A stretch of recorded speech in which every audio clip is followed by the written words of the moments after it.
শালা চাচা সকালবেলা দাও কি করতে কবি ভুয়ে আসে। এই চাচা,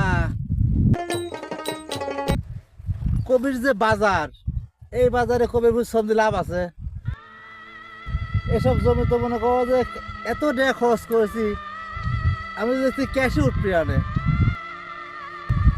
তুমি এই জমিতে শ্রম দিচ্ছ, তোমার কোনো লাভ আছে জমিতে না? চলো ভাইতে চলো।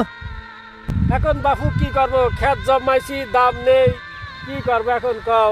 এখন হাটে নিয়ে দাপনি হাটে নিয়ে যাই, 5 টাকা পিছন নেয় না।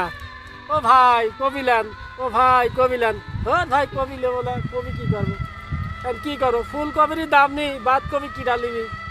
এখন খুব বিপদে আছি বাপু। এখন দাম ভুর দাম তো উঠতেছে না, পাটির দামও উঠতেছে না।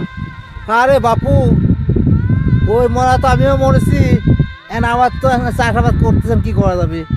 কৃষক মানুষ, কৃষকের কাজ করি খাই, আর কিছু করার নেই। আবাদ লোক তোরা লাগবে। তো বাপু আমার মনটন ভেঙে গেছে, আমার ওই আবাদ দেওয়ার কোনো মনটন নেই, আমার মনটন ভেঙে গেছে।